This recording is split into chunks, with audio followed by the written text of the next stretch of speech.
أعوذ بالله من الشيطان الرجيم. بسم الله الرحمن الرحيم. الذين يبلغون رسالات الله ويخشونه ولا يخشون أحدا إلا الله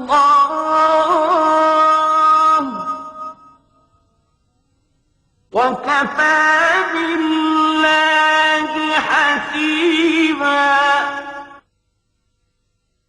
سفر طویل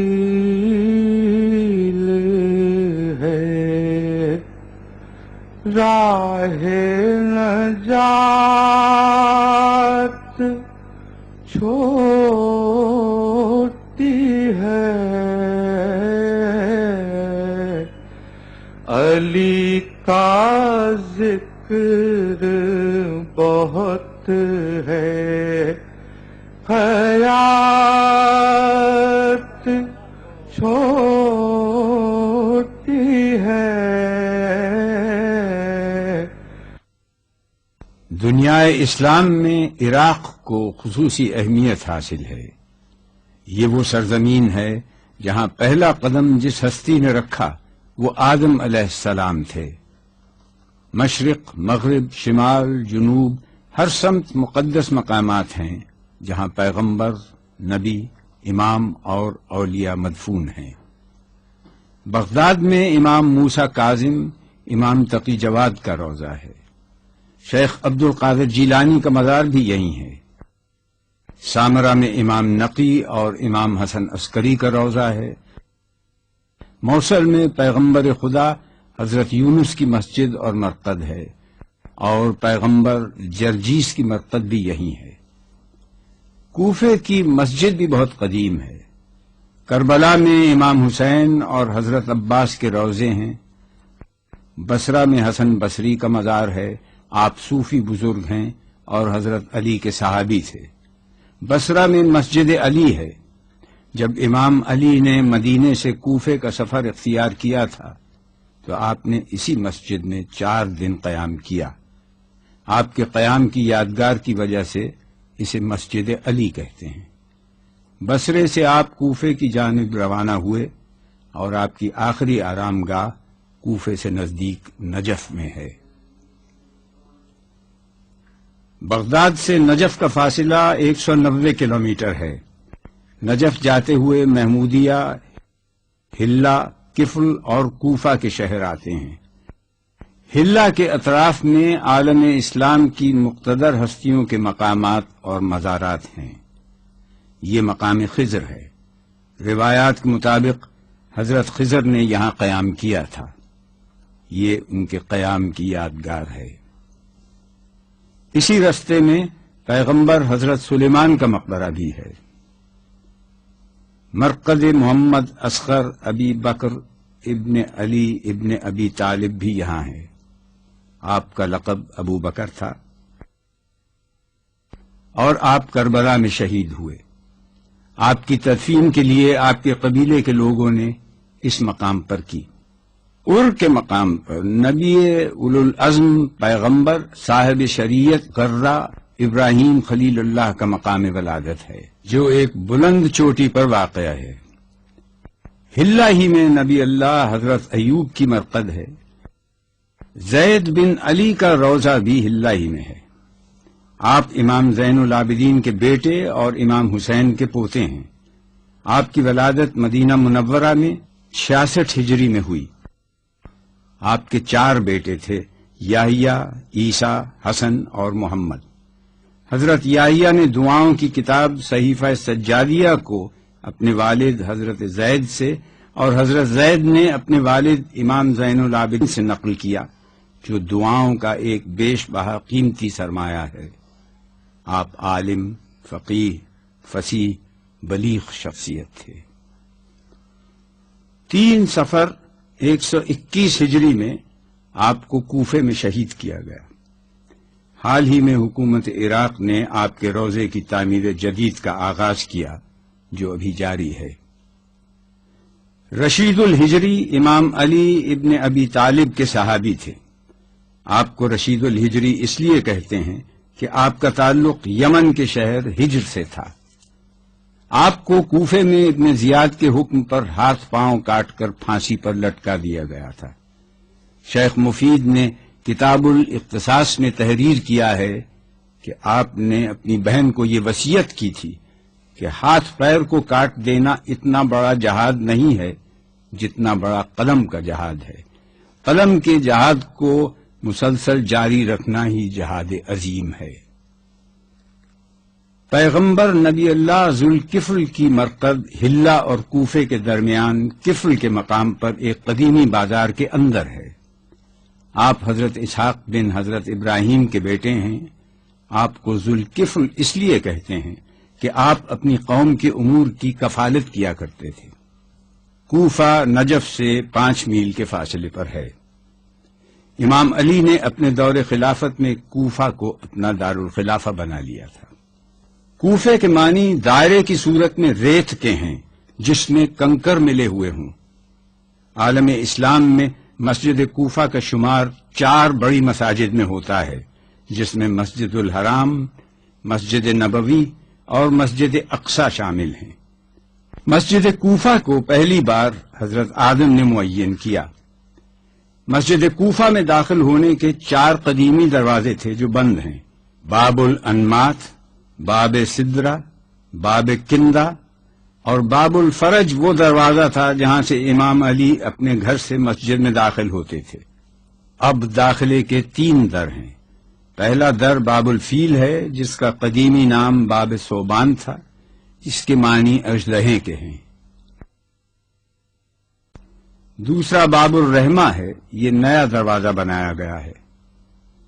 تیسرے در کو باب صدام کبیر کہتے ہیں۔ اس کے علاوہ مسجد کے اندر باب مسلم بن عقیل ہے، اس دروازے کو باب الساعہ بھی کہتے ہیں۔ یہاں 30 میٹر کی بلندی پر ایک گھڑی نصب ہے، اسے توفیق علاوی نے ہدیہ کیا تھا۔ مسجد کوفہ کے 29 بیرونی ستون ہیں جو گولائی پر محیط ہیں۔ یہ اسلامی فن تعمیر کا حیرت انگیز شاہکار ہے، جبکہ 29 قدیم ایوان ہیں۔ 18 جدید محرابیں ہیں جو حال ہی میں تعمیر کی گئی ہیں۔ زمانہ قدیم میں ہر قبیلے کے لیے اپنا الگ ایوان اس کے نام سے ہوتا تھا، لیکن وقت گزرنے کے ساتھ یہ ایوان بند ہو گئے۔ مسجد کوفہ میں انبیاء کے مقامات موجود ہیں، جن میں مقام آدم، مقام خضر، مقام ابراہیم، مقام نوح اور مقام کشتی نوح بھی شامل ہیں۔ اسی مسجد میں مقام تنور بھی ہے، جہاں سے حضرت نوح کی قوم کے لیے طوفان آیا تھا۔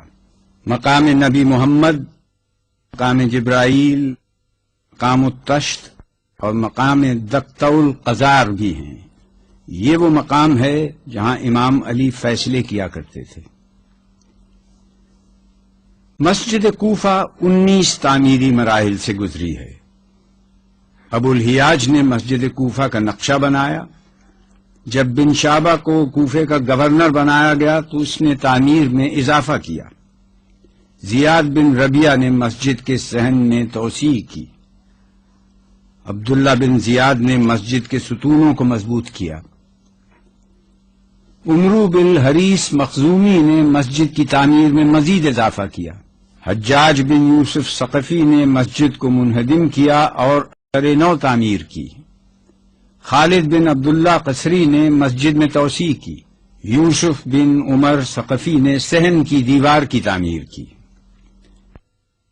مسجد کوفہ کے مقدس مقامات عوام الناس کے علم میں نہیں تھے، سوائے چند اہل علم کے علاوہ انہیں کوئی نہیں جانتا تھا۔ ان مقامات کا تعین شیخ جعفر کاشف الغطا کبیر اور آیت اللہ سید مہدی بحر العلوم نے کیا اور ان مقامات پر علامات اور محرابیں تعمیر کی۔ 1260 ہجری میں پہلی دفعہ مسجد کوفہ کا مینار بنایا گیا، جو باب الفیل کے قریب ہے، جہاں سے آج اذان دی جاتی ہے۔ 1307 ہجری میں مرزا الحاج ابو القاسم نے ایوان بنائے. 1363 ہجری میں عبد الحسین بن الحاج نے امام علی کے محراب و منبر کی اثر نو تعمیر کی. 1366 ہجری میں ملا فخر الدین موتا نے سید حبیب کی کوششوں سے محراب علی کی تعمیر کی. آپ کا تعلق ہندوستان کی بوہری جماعت سے تھا. 1374 ہجری میں مسجد کوفہ کی تعمیر میں پھر اضافہ ہوا اور خصوصاً باب صوبان کی تجدید ہوئی جو سب سے بڑا ہے. اس پر کاشی کاری اور کوہربائی سے نقش کاری کی گئی جو حکومت عراق نے کی. 1376 ہجری میں پرانا مینار گرا کر موجودہ مینار حکومت عراق نے تعمیر کیا. 1365 ہجری میں سیرامکس کی ٹائلز مسجد کوفہ کی دیواروں پر لگائی گئیں. 1388 ہجری ماہ رمضان میں اس وقت عراق کے صدر حسن البکر کوفہ کے مقامات مقدسہ کی زیارات کے لیے آئے. اس دوران آپ نے باب الفیل کی تعمیر جدید کا حکم دیا اور باب الرحمہ کے نام سے ایک نیا دروازہ بنایا گیا. 1393 ہجری میں ڈاکٹر سیدنا برہان الدین نے چاندی کی جالی پر آیات قرآن کو سونے سے کندہ کیا اور یہ عبارت دائرے کی صورت میں درج کی، فزت برب الکعبہ. 3 سال قبل صدر صدام حسین نے مسجد کے ایک حصے کی تعمیر جدید کا حکم دیا جس میں ڈاکٹر سیدنا برہان الدین نے بھی حصہ لیا اور جس کی تعمیر اس سال مکمل ہو گئی. مسجد کا افتتاح عراق کے وزیر اوقاف جناب عبد المنعم احمد صالح نے کیا.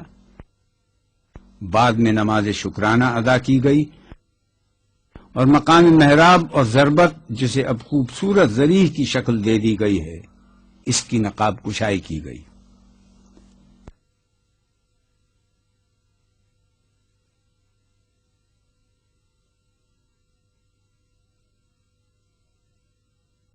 مسجد کے اندر داخلے کے 5 نئے دروازے قیمتی لکڑی سے بنائے گئے ہیں.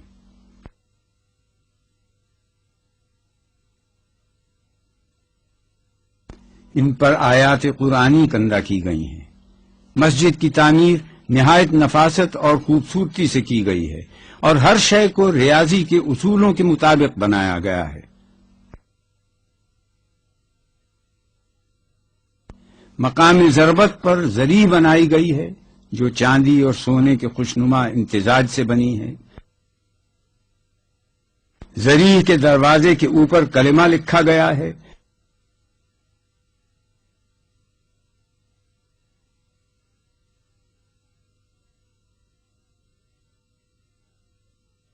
مقام ضربت پر اب فرش پر بھی فزت برب الکعبہ لکھا گیا ہے.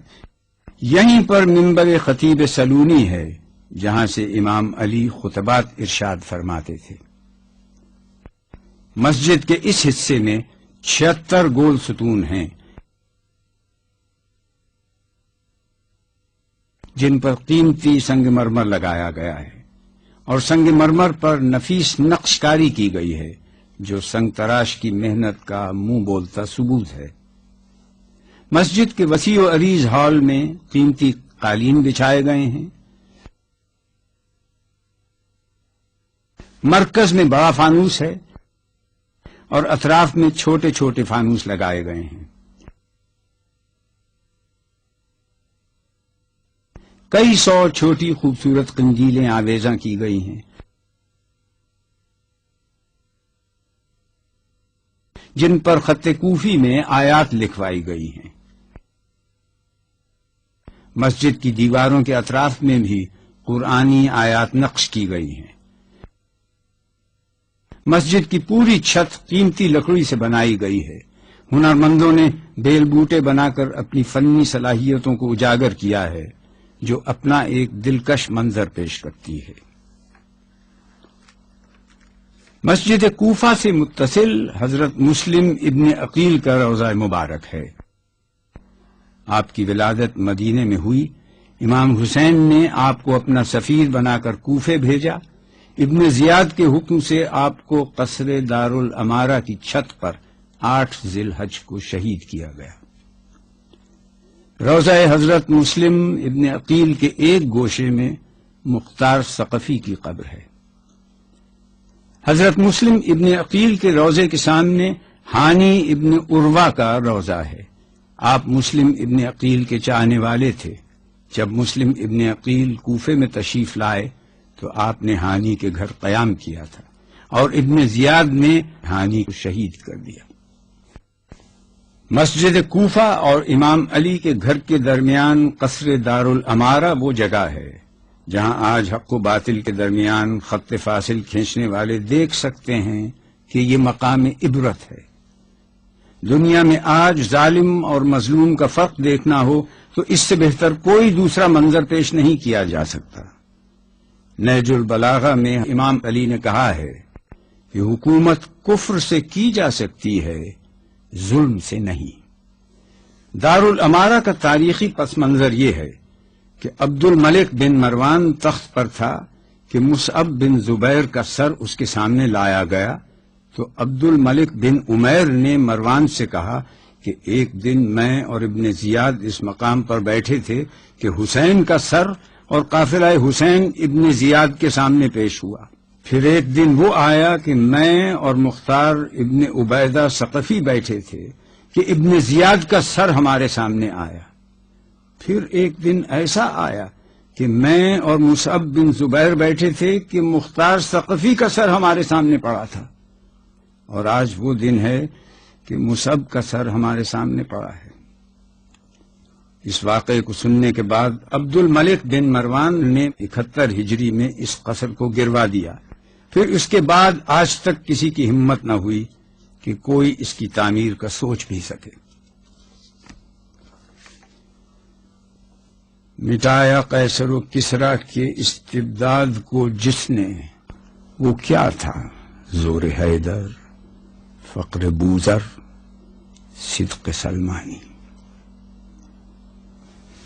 مسجد کوفہ سے متصل امام علی کا گھر ہے۔ یہ گھر اصل میں آپ کی ہمشیرہ ام ہانی کا تھا۔ آپ نے کوفے میں دوران خلافت اس گھر میں قیام کیا۔ آپ نے یہ گھر اس لیے پسند کیا کہ آپ کے نزدیک حکمران کو اپنی رعایا کے ادنا ترین فرد کے گھر سے بہتر گھر میں نہیں رہنا چاہیے۔ گھر کے ایک گوشے میں حسن اور حسین کے مکتب کی جگہ تھی۔ ایک حصہ وہ ہے جہاں آپ کو غسل دیا گیا تھا، اور ایک حصہ وہ ہے جہاں آپ کا کفن تیار کیا گیا تھا، اور اسی زمانے سے ایک کنواں آج تک موجود ہے جس کے پانی سے آج بھی لوگ فیضیاب ہو رہے ہیں۔ اس گھر کی حال ہی میں تعمیر جدید کی گئی ہے جس سے اس کی قدیم حیت پر فرق پڑا ہے۔ میثم بن یحییٰ التمار کا مقبرہ امام علی کے گھر سے نزدیک ہے۔ آپ امام علی کے جلیل القدر صحابی اور عزیز وفادار دوست بھی تھے۔ یہ مسجد سہلہ ہے جو کوفے کے شمال مغرب میں 2 کلومیٹر کے فاصلے پر ہے۔ عربی زبان میں سرخ ریتیلی مٹی کو سہلہ کہتے ہیں۔ اس مسجد میں حضرت ادریس اور حضرت ابراہیم کا گھر تھا۔ حضرت امام جعفر صادق سے روایت ہے کہ تقریباً تمام پیغمبروں نے یہاں نماز پڑھی۔ مسجد سہلہ میں جانے کا افضل ترین وقت منگل کو مغرب اور عشاء کے درمیان ہے۔ اسی مسجد میں 2 اہم ترین مقامات ہیں جن میں مقام صاحب الزماں اور دوسرا مقام امام زین العابدین ہے۔ اس کے علاوہ مقام امام جعفر صادق، مقام نبی ابراہیم، مقام ادریس اور مقام عیسیٰ موجود ہیں۔ موجودہ حکومت نے مسجد سہلہ کی ازسر نو تعمیر کا حکم دیا ہے۔ تعمیراتی امور میں اس بات کو ملحوظ خاطر رکھا جا رہا ہے کہ مسجد کی قدیم وضع میں کوئی تبدیلی نہ ہو اور لوگوں کو جدید سہولتیں بھی مہیا کی جا سکیں۔ مسجد حنانہ کوفے کی قدیم مساجد میں سے ایک ہے۔ یہ وہ مسجد ہے جہاں امام حسین اور شہدائے کربلا کے سرہائے اقدس رکھے گئے تھے۔ حضرت کمیل ابن زیاد کا مقبرہ بھی مسجد حنانہ کے نزدیک ہے۔ کمیل حضرت علی کے خاص صحابی تھے اور امام علی نے آپ کو دعائے خضر کی تعلیم دی تھی اور اسے دعائے کمیل اور دعائے خضر بھی کہتے ہیں۔ کوفے سے نجف 5 میل کے فاصلے پر مغرب کی سمت واقع ہے۔ خیرہ نہ کر سکا مجھے جلوہ دانش فرنگ، سرما ہے میری آنکھ کا خاک مدینہ و نجف۔ نجف مقام بلند کو کہا جاتا ہے۔ نئے کا مطلب بحر اور جف کا مطلب خشکی ہے۔ نجف کے قدیمی نام غری اور زہر الکوفہ بھی ہیں۔ یہ نام اب صرف صفحات تاریخ پر باقی رہ گئے ہیں۔ نجف کی ایک خصوصیت یہ بھی ہے کہ یہاں کبھی غیر اللہ کی عبادت نہیں کی گئی۔ نجف 4 حصوں میں منقسم ہے اور اس کی بنیادی خصوصیات بھی 4 ہیں۔ 1، مرکز میں امام علی کا روضہ۔ 2، نجف کی دانشگاہیں مدارس۔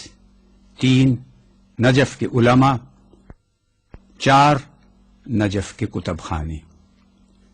ان تمام خصوصیات و خوبیوں کا محور امام علی ابن ابی طالب ہیں جو اس سرزمین پر آرام کر رہے ہیں۔ آپ اس معمورہ عالم کی وہ عظیم منفرد شخصیت ہیں جن کی عظمت و بلندی، جامعیت، ہماگیری کے سب معترف ہیں۔ آپ کے بلند امتیازات اور نمایاں خصوصیات سے کسی کو انکار نہیں۔ آپ کی ولادت قریش کے ممتاز ترین خاندان میں 13 رجب 30 عام الفیل ہجرت سے 23 سال قبل خانہ کعبہ میں ہوئی۔ آپ کی شہادت 21 رمضان کو 63 سال کی عمر میں کوفے میں ہوئی۔ پیدا ہو جس مقام پر شہنشاہ نجف، کس طرح اس زمین کو فلک پر نہ ہو شرف، مجرے کو سرنگوں تھی ملائک کی صف پا صف، کیا در تھا جس کا خانہ کعبہ ہوا صدف۔ آپ کے والد حضرت ابو طالب نے آپ کا نام اپنے جد قصا ابن کلاب کے نام پر زید رکھا اور والدہ فاطمہ بنت اسد نے اپنے پدر اسد کے نام پر حیدر تجویز کیا۔ اسد اور حیدر دونوں کے معنی شیر کے ہیں۔ پیغمبر اکرم صلی اللہ علیہ وسلم نے آپ کا نام علی رکھا جس کا مطلب ہے رفعت اور سربلندی۔ تاریخ عرب میں اس سے قبل یہ نام کسی کا نہ تھا۔ آپ کے مشہور القاب امیر المومنین، اسد اللہ، شیر خدا، حیدر کرار، ابو تراب، مرتضی، مشکل کشا، یاسوب دین، خیبر شکن، فاتح بدر و حنین ہیں۔ آپ پیغمبر اسلام کے سائے تربیت میں پروان چڑھے۔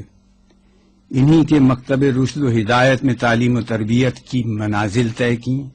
اسی لیے پیغمبر صلی اللہ علیہ وسلم نے آپ کے لیے ارشاد فرمایا، میں شہر علم ہوں اور علی اس کا دروازہ۔ علی کو علم سے خاص نسبت حاصل ہے۔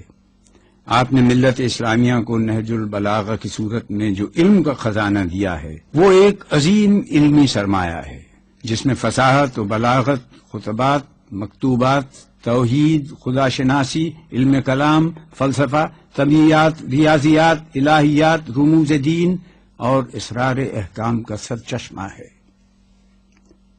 جب آپ کے دور خلافت کا آغاز ہوا تو آپ کے پیش نظر ایسا معیاری و مثالی معاشرہ تھا جس میں ظلم و جور، استحصال، زراندوزی اور رشوت و خیانت کی گنجائش نہ ہو اور نظام حکومت حق و انصاف، مساوات، وسائل، معیشت کی آزادی، انفرادی و اجتماعی فلاح اور اسلامی اقدار پر مبنی ہو۔ آپ خود ان اصولوں پر کاربند رہے۔ مالک اشتر کو والی مصر مقرر کرتے وقت جو دستاویز لکھ کر دی وہ ہماگیری اعتبار سے کسی خاص دور، کسی خاص طبقے اور خاص مسلک سے مخصوص نہیں ہے، بلکہ آج سے 1400 برس پہلے حکمرانوں اور رعایا کا جو مقام متعین کیا اور مملکت کا جو لائحہ عمل تجویز فرمایا وہ آج بھی اتنی ہی افادیت کا حامل ہے۔ ہر جمہوری اور غیر جمہوری مملکت اس سے یکساں فائدہ اٹھا سکتی ہے۔ اگر امن عالم اور تحفظ حقوق کی آواز بلند کرنے والی حکومتیں اسے اپنا منشور بنا لیں تو نہ معاشی ناہمواری جنم لے سکتی ہے اور نہ کسی قسم کے ظلم کا سوال پیدا ہو سکتا ہے، بلکہ ایسا پرامن معاشرہ صورت پذیر ہو سکتا ہے جو باہمی سازگاری، خوشحالی اور معاشی برتری کا اعلیٰ ترین نمونہ ہو۔ خدا نے اس کو دیا ہے شکوہ سلطانی کہ اس کے فقر میں ہے حیدری و کراری۔ نجف کے ایک محلے کو المشراق کہتے ہیں۔ یہی وہ جگہ ہے جہاں ابو جعفر طوسی، جنہیں شیخ الطائفہ بھی کہا جاتا ہے، آپ نے درس و تدریس کا آغاز اپنے گھر سے کیا، اور آپ کی وفات کے بعد اسی جگہ پر جامع طوسی تعمیر کی گئی۔ آپ کی قبر بھی یہیں ہے۔ باب مدینۃ العلم کی برکت سے اس زمین پر جید علماء دین پیدا ہوئے۔ مسجد طوسی کی پشت پر مدرسہ المہدیہ ہے، جس کے بانی الشیخ مہدی کاشف الغطا تھے۔ دوسرے محلے کو الامارات کہتے ہیں۔ یہاں دنیا کا سب سے بڑا اور قدیم قبرستان وادی السلام ہے۔ روایت کے مطابق یہ قبرستان تدفین کے لیے مقدس ترین مقام ہے۔ امام علی نے اس زمین کو خرنق سے لے کر ہیرا تک اور ہیرا سے کوفہ تک 40,000 درہم میں خریدا تھا۔ وادی السلام میں تمام قبور تقریباً ایک جیسی ہیں، لیکن وہ قبور جن پر سبز گنبد ہے وہ پیغمبر، نبی اور اولیاء اللہ کی نشاندہی کرتی ہیں۔ نبی اللہ ہود اور نبی اللہ صالح کی مرقد بھی یہی ہیں۔ حضرت ہود کا نسب حضرت سام بن نوح سے ملتا ہے۔ نبی اللہ صالح کو اللہ نے 2000 سال قبل قوم سمود کی طرف بھیجا تھا۔ مقام علی اور عیسب الایمانی کا مقبرہ بھی وادی السلام کے نزدیک ہے۔ آپ حضرت علی کے صحابی تھے اور صافی الصفا کے لقب سے مشہور ہیں۔ تیسرا محلہ الحوش کہلاتا ہے۔ یہ بڑی اہمیت کا حامل ہے۔ یہاں جامع ہندی، مدرسہ حکیم اور نجف کے قدیمی مدارس ہیں، جہاں دنیا بھر سے طلباء تحصیل علم کے لیے آتے ہیں اور اس جگہ کے فیضان سرچشمہ ہدایت سے مستفیض ہوتے ہیں۔ یہیں پر مکتبہ حکیم ہے، جسے آیت اللہ محسن الحکیم نے 1960 میں قائم کیا تھا۔ اس لائبریری میں تقریباً 40,000 سے زائد عربی اور دیگر زبانوں میں کتب موجود ہیں۔ اس کے علاوہ قدیم مخطوطات کا بیش بہا نایاب علمی ذخیرہ بھی موجود ہے۔ تمام کتب کو عنوانات کے تحت الگ کیا گیا ہے۔ طلباء اور طالبات کی کثیر تعداد آج بھی اس لائبریری سے کسب فیض حاصل کر رہی ہے۔ آیت اللہ محسن الحکیم کی قبر بھی یہیں ایک گوشے میں موجود ہے۔ نجف کی مشہور شارع رسول بھی اسی محلے میں ہے۔ چوتھے محلے کو البراق کہتے ہیں، جس میں روضہ امام علی کا مرکزی دروازہ ہے۔ نجف کا مرکزی بازار اور زائرین کے لیے رہائش گاہیں ہیں۔ مرقد امام علی کے محل و مقام کا علم اہل بیت اور مخصوص افراد کے علاوہ کسی کو نہ تھا، کیونکہ آپ کی قبر 3 ویران ٹیلوں کے درمیان پنہاں تھی اور یہ جگہ التہوت العبید کہلاتی تھی۔ اس کا انکشاف اس وقت ہوا جب خلیفہ ہارون الرشید 175 ہجری میں سیر و شکار کی غرض سے کوفہ آیا۔ اس نے چند ہرن دیکھے تو ان کے پیچھے باز اور شکاری کتے چھوڑے، مگر وہ یہ دیکھ کر حیرت میں رہ گیا کہ جب شکاری کتے اور باز ہرنوں کا پیچھا کرتے ہوئے ایک ٹیلے پر چڑھ جاتے ہیں تو پھر نہ باز جھپٹتے ہیں اور نہ شکاری کتے آگے بڑھتے ہیں۔ خلیفہ نے ایک شخص کو بلا کر پوچھا کہ یہ کون سی جگہ ہے؟ اس نے کہا یہ امیر المومنین علی ابن ابی طالب کا مدفن ہے۔ خلیفہ نے حکم دیا یہاں روضہ تعمیر کیا جائے، چنانچہ ایک سرخ مٹی کا گنبد تعمیر کیا گیا۔ روضہ امام علی میں داخلے کے 5 دروازے ہیں۔ مرکزی دروازہ باب قبلہ ہے، دوسرا دروازہ باب مسلم ابن عقیل ہے، تیسرا دروازہ باب توسی ہے، چوتھا دروازہ الفرج، پانچواں دروازہ امام رضا ہے۔ روضے کی تعمیر کئی مراحل سے گزری ہے۔ محمد ابن زید حسنی والی طبرستان نے 279 میں قلعہ نما روضہ تعمیر کیا۔ 367 ہجری میں خسرو ابن رکن الدولہ نے روضے کی پرشکوہ عمارت تعمیر کی۔ 914 ہجری میں شاہ اسماعیل صفوی نے فولادی ذریح بنوائی اور حرم میں طلائی قندیلیں آویزاں کی۔ 1032 ہجری میں شاہ عباس کبیر نے روضہ اقدس کی تعمیر کی اور صحن کو وسعت دی۔ 1047 ہجری میں شاہ صفی صفوی نے روضے کی تعمیر نو شروع کی اور اس کی تکمیل شاہ عباس ثانی نے کی۔ 1154 ہجری میں نادر شاہ افشاری نے فتح ہند کے بعد کاشی کی اینٹوں سے صحن کی دیواروں میں کاشی کاری کی، گنبد اور میناروں پر سونا چڑھایا۔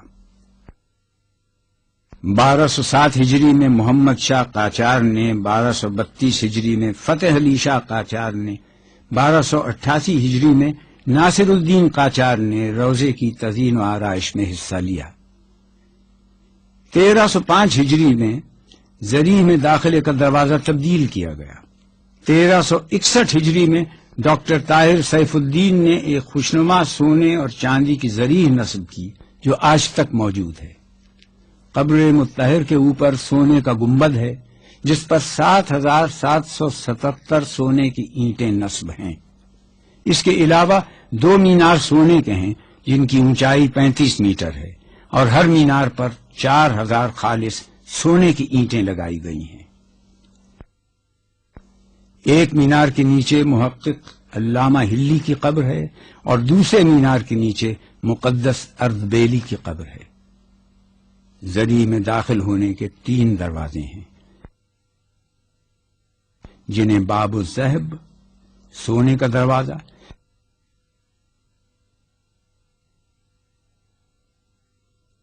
باب آدم و نوح اور باب صاحب الزمان کہتے ہیں۔ ذریح امام علی میں حضرت آدم اور حضرت نوح کی قبور بھی ہیں۔ حضرت آدم تمام انسانوں کے باپ ہیں جنہیں ملائکہ نے سجدہ کیا، اور حضرت نوح جنہیں انسانوں کے دوسرے باپ آدم ثانی کہا جاتا ہے اسی جگہ پر دفن ہیں۔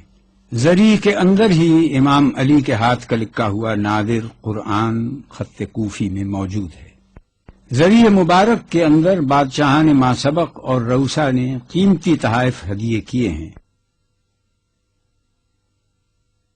جن میں قالین، ظروف، سونے کے ہار، جواہرات، تلواریں اور قیمتی فانوس شامل ہیں جن کی لاگت کا تخمینہ لگانا آج کے دور میں ناممکن ہے۔ وقت گزرنے کے ساتھ حرم مطہر کی تزئین و آرائش میں اضافہ ہی ہوتا رہا۔ نقاشی و مینہ کاری اور آئینہ کاری کا کام جس محبت اور مشقت سے کیا گیا ہے وہ انسانی آنکھ کو خیرہ کر دیتا ہے۔ فرش اور دیواریں سب سنگ مرمر سے مزین ہیں، قیمتی فانوس، قندیلیں اور قمقمے آویزاں ہیں۔ علی کی صفات، شخصیت اور خوبیوں کا احاطہ کرنا ناممکن ہے۔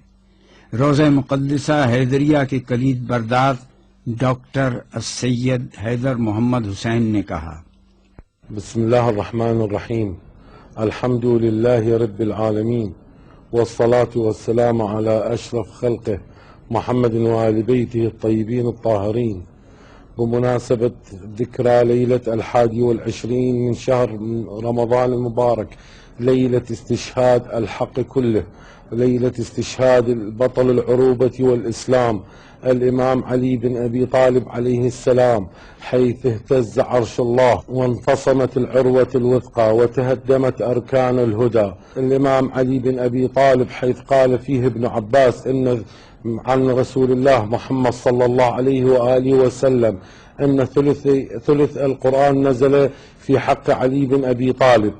ونرى حين نتصفح القرآن الكريم آية المباهلة وآية الرجس وباقي الآيات القرآنية التي نزلت في حق علي بن أبي طالب، نتقدم بهذه المناسبة بأعظم وأحر آيات التعازي للعالم الإسلامي جميعا. ونرى في الروضة الحيدرية المقدسة وصل عدد الزوار في هذا اليوم إلى أكثر من 3.5 ملايين زائر ليؤدون مراسيم الزيارة في ذكرى استشهاد الإمام علي بن أبي طالب عليه السلام.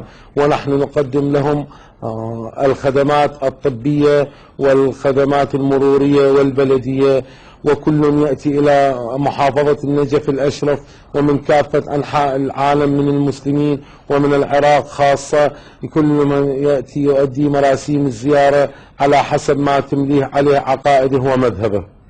آپ کے علم کی بات کی جائے تو آپ منبر کوفہ سے ارشاد فرماتے ہیں کہ پوچھو مجھ سے جو کچھ پوچھنا ہو، کوئی زمین کے راستوں سے اتنا واقف نہ ہوگا جتنا میں آسمانوں کے راستوں سے واقف ہوں۔ نہج البلاغہ میں آپ فرماتے ہیں اگر میرے لیے مسند بچھا دی جائے تو میں اہل انجیل کو انجیل کی روح سے اور اہل زبور کو زبور کی روح سے اور اہل قرآن کو قرآن کی روح سے فیصلے کروں۔ ذوق او دروازه شهر علوم، زیر فرمایش حجاز و چین و روم۔ شجاعت و شہامت آپ کا امتیازی وصف تھا۔ آپ رسول خدا کے ساتھ غزوات میں شریک رہے اور فاتح خیبر و بدر و حنین کہلائے، مگر جنگ میں بھی آپ نے کبھی حدود الہی سے تجاوز نہ کیا، اور یہ کام امام ہدا ہی کر سکتا ہے۔ ایک موقع پر جب دشمن نے مغلوب ہو کر آپ کے چہرے پر تھوک دیا تو آپ اس کے سینے پر سے اتر آئے کہ اب اگر میں نے اسے قتل کیا تو اس میں رضائے الہی کے ساتھ میرا نفس بھی شامل ہو جائے گا۔ یہ شجاعت کی اعلیٰ ترین مثال ہے جس کی کوئی نظیر پیش نہیں کی جا سکتی۔ پیش او نئے آسمان نئے خیبر است، ضربت او از مقام حیدر است۔ آپ پیدا ہوئے اللہ کے گھر میں اور شہادت کا رتبہ بھی ملا اللہ ہی کے گھر میں۔ اپنے آخری خطبے میں ارشاد فرمایا، اے لوگو، ہر شخص اس چیز کا سامنا کرنے والا ہے جس سے وہ راہ فرار اختیار کیے ہوئے ہے۔ جہاں زندگی کا سفر کھینچ کر لے جاتا ہے وہی حیات کی منزل منتہا ہے۔ موت سے بھاگنا اسے پا لینا ہے۔ میں نے موت کے چھپے ہوئے بھیدوں کی جستجو میں کتنا زمانہ گزارا، مگر مشیت ایزدی یہی رہی کہ اس کی تفصیلات بے نقاب نہ ہوں۔ اس کی منزل تک رسائی کہاں، وہ تو ایک پوشیدہ علم ہے۔ اللہ کے ساتھ کسی کو شریک نہ ٹھہراؤ۔ محمد صلی اللہ علیہ وسلم کی سنت کو ضائع اور برباد نہ کرو، ان دونوں ستونوں کو قائم رکھو۔ اللہ کا دین سیدھا سادہ ہے، اس میں کوئی الجھاؤ نہیں، اور پیغمبر عالم و دانا ہے۔ میں کل تمہارا ساتھی تھا، آج تمہارے لیے عبرت بنا ہوا ہوں، اور کل تم سے چھوٹ جاؤں گا۔ خدا تمہیں اور مجھے مغفرت عطا کرے۔ میں تم سے اس طرح رخصت ہو رہا ہوں جیسے کوئی شخص کسی کی ملاقات کے لیے چشم براہ ہو۔ کل تم میرے اس دور کو یاد کرو گے اور میری نیتیں کھل کر تمہارے سامنے آ جائیں گی، اور میری جگہ کے خالی ہونے اور دوسرے کے اس مقام پر آنے سے تمہیں میری قدر و منزل کی پہچان ہوگی۔ علی قائم اللیل اور صائم النہار تھے۔ ماہ رمضان کی 19ویں شب وہ تھی جس کا آپ کو بے چینی سے انتظار تھا۔ ہر روز روزہ رکھتا تھا وہ سرور عرب، ذکر خدا میں کٹتی تھی رو کر تمام شب۔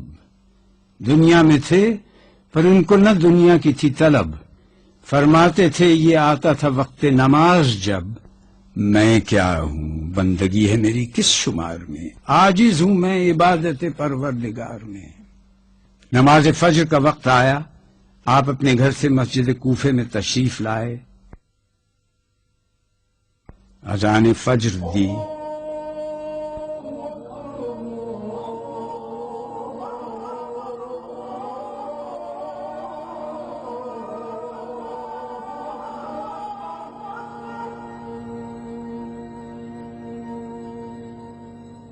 اور نماز فجر کی پہلی رکعت میں سجدے سے جیسے ہی سر اٹھانا چاہتے تھے، ابن ملجم کی زہر میں بجھی ہوئی تلوار سر پر گری، سر مبارک شگافتہ ہو گیا۔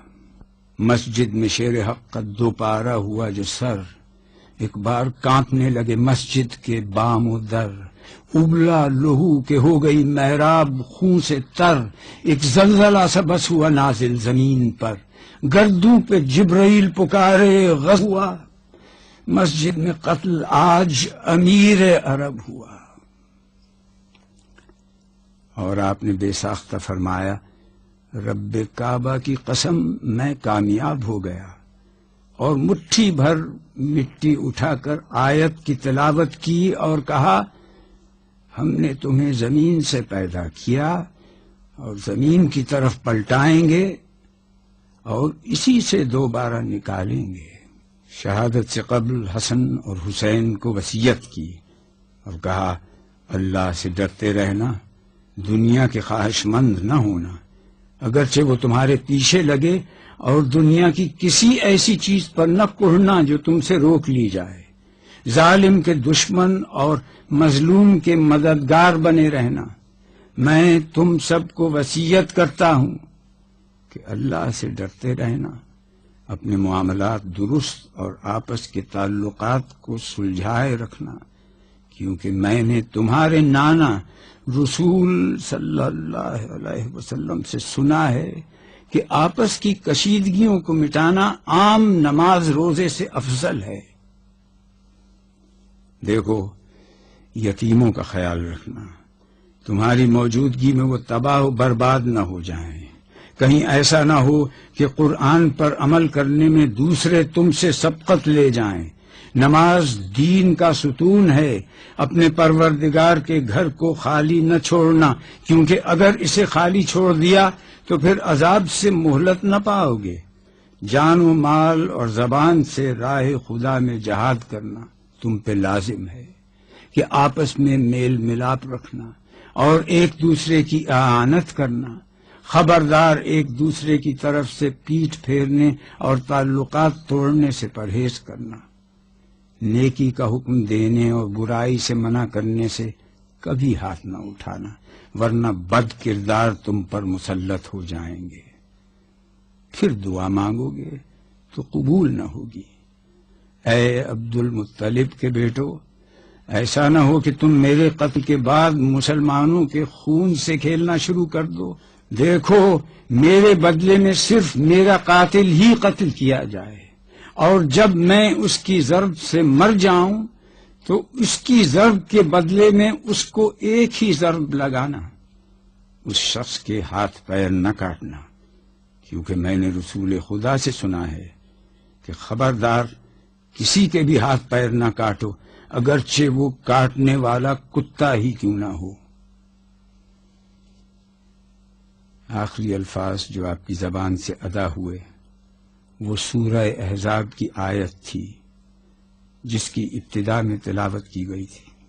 اس کا ترجمہ یہ ہے، یہ سب پیغمبر گزشتہ ایسے تھے کہ اللہ کے احکام کو پہنچایا کرتے تھے، اس باب میں اللہ ہی سے ڈرتے تھے اور اللہ کے سوا کسی سے نہ ڈرتے تھے، اور اللہ حساب لینے کے لیے کافی ہے۔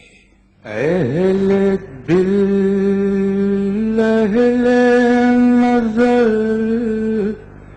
حقا ولی کہتے ہیں، لوح ایمان